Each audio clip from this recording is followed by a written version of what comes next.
Hi, everyone. Welcome to Lettering Tips Tuesday. My name is Heather Martinez, and I'm joined today by Jenn, the Marketing Coordinator at VersaChalk. But before we get into meeting with her, I have a few announcements. Just want to remind you that tomorrow, on May 23rd, I'm being interviewed by Neuland.com. Wanted to let you know that we're going to be going over all their different marker nibs and adding serifs to all of those and talking about the workshop that I'm going to be teaching at Neuland. At UViz in Denmark. Also wanted to remind you that if you haven't already checked out Lettering with the Masters with Carol DuBosch, it is available now by single session. So feel free to join us there. You can go to letslettertogether.com to get details on Lettering with the Masters, both the single session and for the entire year. And if you haven't already downloaded the exemplar, this is available on Facebook. I think I even posted on Twitter. You're welcome to download this and use this today. We're going to be using VersaChalk Markers. So welcome everyone to the call. And today I would like to introduce Jenn from VersaChalk. She is the Marketing Coordinator. Thanks for joining us, Jenn. Thank you for having me. I'm very excited. Yeah. So Jenn started at VersaChalk in September, even though she claims that she has no skill in any sort of calligraphy. But I know she's got an eye because she looks out for a lot of calligraphers and people that are working in the VersaChalk with the VersaChalk products. She enjoys meeting chalk artists and calligraphers, and since she's the voice on the other side of the VersaChalk Instagram profile, she's always open to answering questions. Welcome, Jenn. Thank you. Thank you. Awesome. So I have a couple of questions for you. I know I use VersaChalk and I teach I use it in some of my classes that I teach for lettering so that people can use a different product. I'm curious about, VersaChalk has a lot of different sizes, chalkboards, and chalkboard products.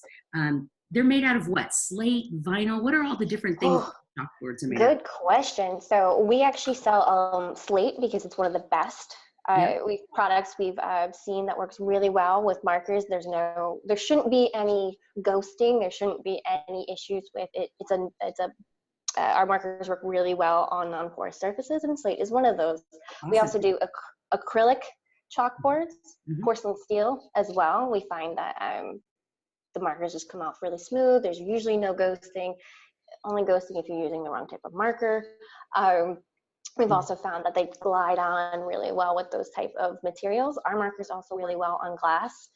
So every now and then when we're in the office, we get really bored and we'll draw on our windows. Let's see. So yeah, we do vinyl sheets because vinyl without having to put paint on your wall. I don't think most people realize is that chalkboard paint isn't always cohesive with chalkboard, with chalk markers. Because you're putting it on a porous surface. So that's why we do vinyl sheets, so you can put them up on your wall and then take it down when you're done. Excellent. And I have some here. I think this is what you're talking about. These vinyl sheets here. Yes. I love these. So these come in 12 by 12 sheets, and they say they're removable adhesive. I've never tried to remove it. I've just put it onto things. Oh, really? Yeah. Yeah, they do. They definitely come off. They don't leave any sticky residue. I actually have them. I took a roll of contact paper, which is the same thing those vinyl sheets are made out of, and I put it on my refrigerator to make notes, to remind my boyfriend, like, it's your turn to wash dishes. He doesn't realize it's always his turn to wash dishes. Yeah, these are on the office work. Actually, another insider note, we're actually upgrading it too. We're getting a whole different set of contact paper coming out. It's gonna look really, really nice. Yeah, a little less shiny. I love this product. So I have two things here. I think this is the slate board. Is that correct? Let me see. The vintage slate. Yes, that is slate. Yep. Yes. And it's two-sided. So what's great is if you really like one drawing, but you want to use the other side, you can. Or if you're just going to use it as like an open and close sign, it's great for that too. Yes. So we have that style in slate. We have that style in porcelain steel and acrylic. So we definitely find a material that we like, and we just design a whole new board around it. Awesome. Those are our top favorite. Yeah. Yeah. And then I also have, what I love about the vinyl is you can cut it into strips, you can cut it into shapes, and you also offer lots of different shapes in the vinyl as well, right? That you can Yes, write on. our vinyl labels, we have them as fun vintage style, and we do circles as for mason jars, obviously for labeling, but we find a lot of people who do canning really enjoy the mason jar labels we have. It's Yeah. very nice. Awesome. It makes Yeah. it very nice to be organized. Yeah, absolutely. And then with your markers, now you have two sizes, is that correct? That is, we do. We have a fine Mm-hmm. tip, which is that tiny guy, and then Yeah. we have the bold tip, which is reversible. That's the chunkier guy. But I already know where this question's going. You're about to ask about jumbo markers. So I asked this question because many of the visual practitioners that I work with, we write really large and Yes. on the wall. And so we always want to work with really wide markers. So my big question is, when are you coming out with the big wide marker? They've been tested. We've had a couple copies sent here. We've never been really happy with the ink. We finally found the formula that makes us the happiest. I won't tell you how many of those markers exploded. Unfortunately, like all over us. So those are coming out relatively soon. I think if my memory is correct, they should hit probably about July. We should be seeing them coming out July or August. Like I said, most people don't realize the formula in there is kind of tricky sometimes. You don't want the paint to separate. You don't want to runny, too thick. So it's fun product testing. I will say that's a nice thing. That's a nice thing. It has to be a different formula because it's just a wider surface area that it's coming out of? Yes. So what we were using for the smaller pens doesn't necessarily work for the bigger pens. And I do know that we have metallics coming out. Wow. Cool. Around the same time. Yes. Very exciting. Those are very sparkly. All right. So those of you that have just joined in, this is Jen. She's the marketing coordinator for VersaChalk. And this was very last minute. I think I asked you this morning or something, or maybe yesterday, very late in the day. Yesterday. If you want to join today for Lettering Tips Tuesday, you can check out our website at versachalk.com. And she's all there. VersaChalk is also on all social media platforms, Instagram, Twitter, and Facebook. Instagram and Twitter, they're under VersaChalk. And Facebook, a little bit longer, VersaChalk Chalk Art Supplies. And VersaChalk is very generous of showing what other artists are doing with their products. So if you hashtag VersaChalk, chances are you'll probably get reposted on one of the social media. So I'm going to go ahead and get started with a little bit of an intro with the markers and why I like these. Now, Jen talked about two different markers. These markers come in lots of different colors. Jen, do you know how many colors you have? I think I have like 18 different colors here. Yeah, it's the 18, the 10, 8, and then with metallics, it'll be a whole new set of 8. And then we have more colors planned for the rest of the year. So our color count is going to keep going up. Wow. And some of these colors include neon, neon and earth tones. And yeah, the classic. We call those the classic set. Okay. Excellent. So yeah, the darkers, and we have like vivids and pastels, and we're playing around with a lot of different colors here. So it's been a lot of fun. Can't wait to share with you guys. Yeah, cool. Well, so I'm going to start with the small one. And of course, these need to be shaken, and they're also pump actions. So you'll need to pump it. Now, this is a brand new marker. So you can see there hasn't been any ink in here yet. And what I like about these markers is you can pull the tip out, and once one side, if it gets kind of janky, you can flip it around and put it back in.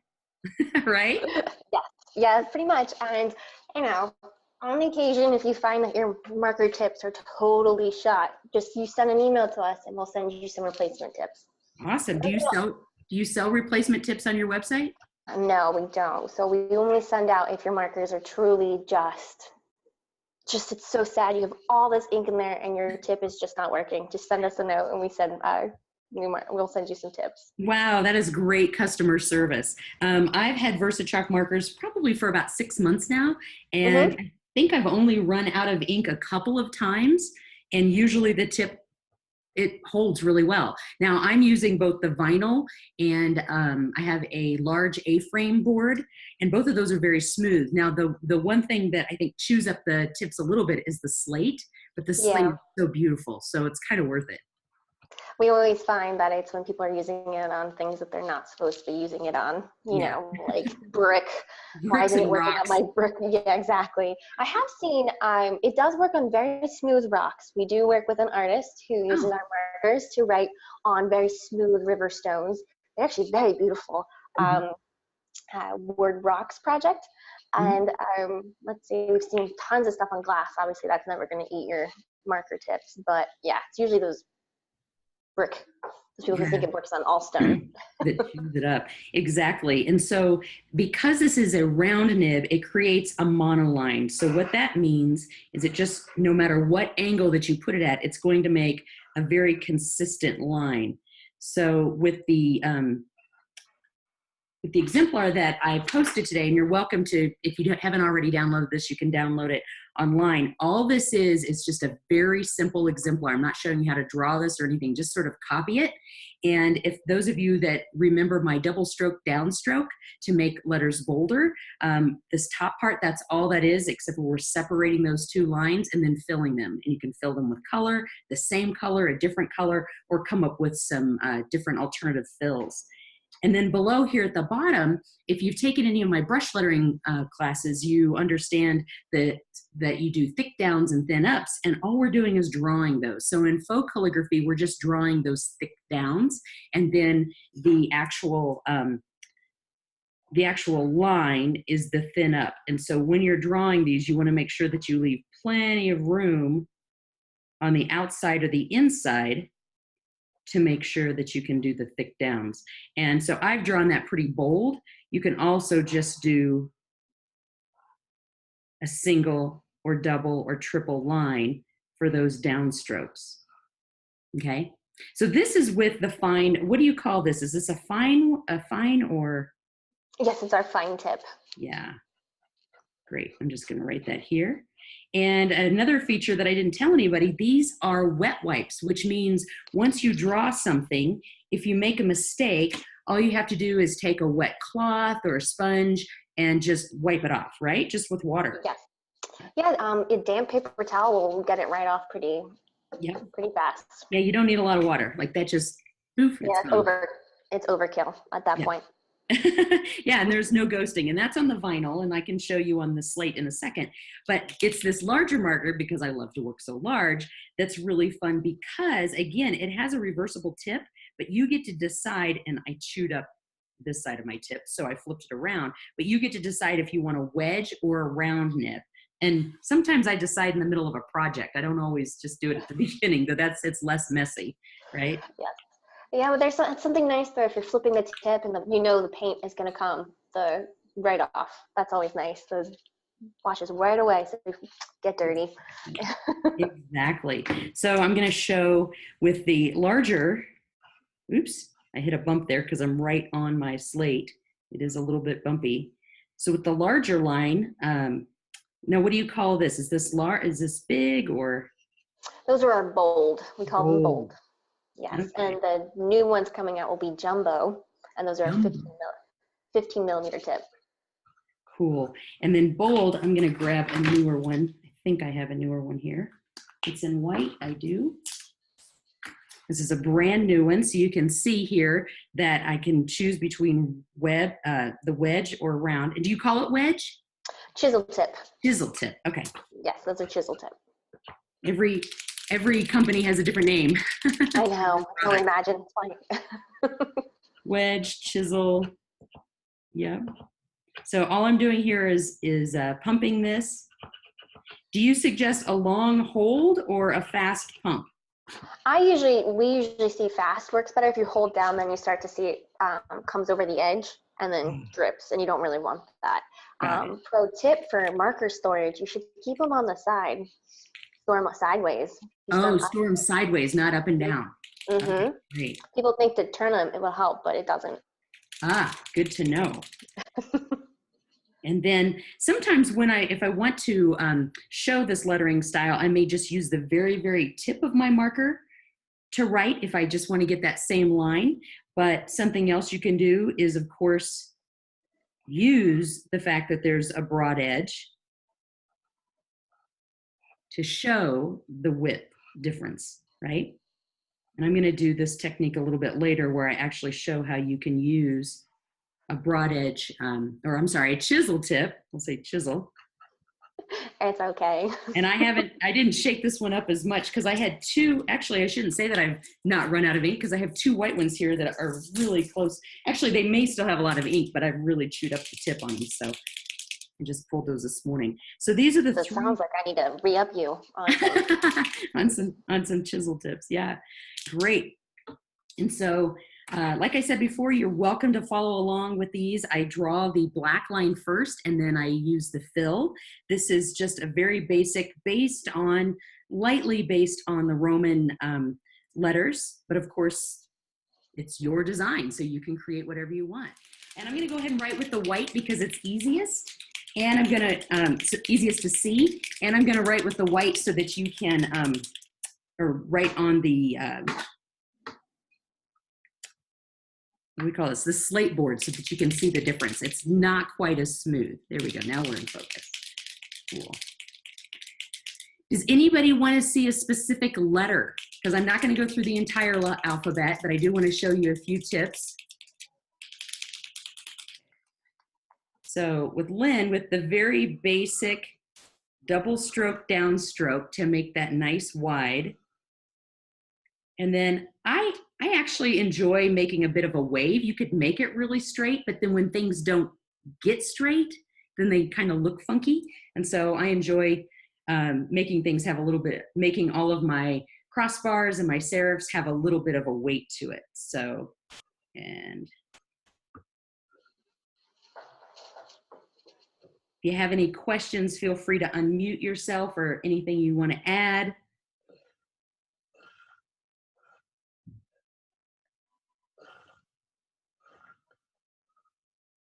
For the N, I don't put a serif down here. I'll be talking more about that tomorrow, and I'm writing a book, and the serif lettering style is one of the letters that we're going to cover. And for the fill, you can certainly fill it in completely. You can you can put different shapes and lines in your fill. I would suggest that if you are going to fill all of the letters in a word, be consistent, just so that your viewer doesn't go, what's happening there? But it can be kind of fun just to try this out. And again, what's super about it, and I won't erase Lynn's name now, but you can erase all of this. In fact, I had some of these colors on one side, on the other side of this chalkboard.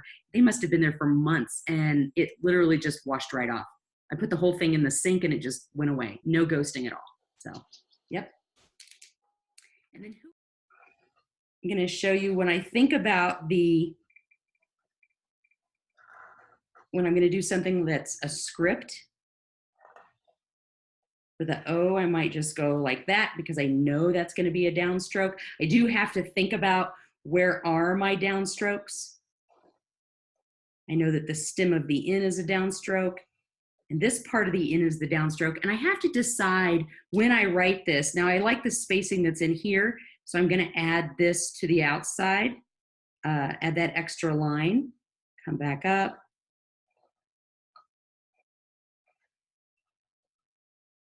And do that again, and I'm not going to go down as far this time because I'm going to connect it to an I. Make sure I'm not writing off the page. The idea here. So if you just joined the call, feel free to use the chat window or unmute yourself if you have any questions. We have Jenn here from VersaChalk. She's happy to answer any questions for us. I'm just filling this in so that you can see it. And of course, I would do a much better job if I were creating something, say, for a client or on Instagram. And I'm curious, for those of you who have used chalk markers, whether it's VersaChalk or any other brand, how are you using it in your work? And Jenn, I would invite you to go ahead and let us know too, how are you seeing artists use it in their work? Well, we've seen a recent usage in for weddings. I always see people using them as the welcome boards. They use hairspray, obviously, to keep the board living for a long period of time. There's actually better aerosol sprays than hairspray. We actually see a lot of people use the fine tip for seating charts on mirrors, like really old, antique mirrors that people have spray painted. We've been seeing a lot of that recently, which we love. We love weddings. We're wedding people here. So, I mean, like I said before, our markers work really well on glass, on slate, on acrylic. So that's what our recent thing has been wedding themes. Cool. So what I also wanted to share was how I use the chisel tip in a number of ways. So many of you who have taken my free video series, I talk about what's called double stroke downstroke, and we talked a little bit about it here, but the double stroke downstroke to make your letters bold is that first line that you draw, you make it, I'm sorry, double stroke first stroke. It's funny, it is downstroke, but I was sitting here going, that's not the right acronym. Where the very first one you draw twice. Now I drew that one twice too because I was just making it bold, but you can certainly use it just like any other chisel tip. But the thing that I love to ask people is, what is this tool designed for and what else can it do? And I love telling people, take a chisel tip and make it look like a brush tip, because these don't come in brush tip. So one way to do that is to remember, like we did here, whereas our downstrokes should be thick and upstrokes should be thin. And so what I do is I move the tip as I go. When I'm going down, I make sure that the full broad edge is in contact with my surface. And when I go up, I come back up on the tip and I draw up. And so I'm literally, in most cases, keeping it very flat and then coming up on the tip to go up. So let me just show you an example of this, and I'll flip this over since it's two-sided, which I love. So if I were gonna write thick and thin, there's my thick going down, but I need a thin coming up. And then I'm gonna bring it back down. So everywhere I know there's a thin up, I'm gonna come up on the tip. Wherever I know it's thick, I'm gonna come down on the whole broad edge. And then on something like a C, you may have to come back and kind of correct a little bit. And then, you know, the K, I'm gonna have to move my angle of my hand a lot to be able to get that shift. So at the very end there, I went up on the tip. And then of course I can finish my letters here, thick. And then for those of you who want to learn how to make an ampersand, I always like to, this is the way I usually teach it. You make sort of a backwards leaning C, you come down, now we want to go thick again. And so this is actually a really good one to practice with, because there's so many different areas where you're going to go around in swirls. And then thin. And notice how I'm not really writing cursive. This is not all one line. I'm stopping. I mean, I can kind of shift between thicks and thins, but I almost find it easier to pick up my marker and reposition it so that it's going to give me the best line. And again, I'm writing on slate here, so it's kind of chunky, which is fun, and it looks like an old time slate board, something that they might have had in one-room schoolhouses. So any questions about this particular product? Some of the things that we found out about it, it doesn't smell. I don't smell anything. So it doesn't smell. It erases with water. Anything? I'm just going to make a note that this is with the chisel tip.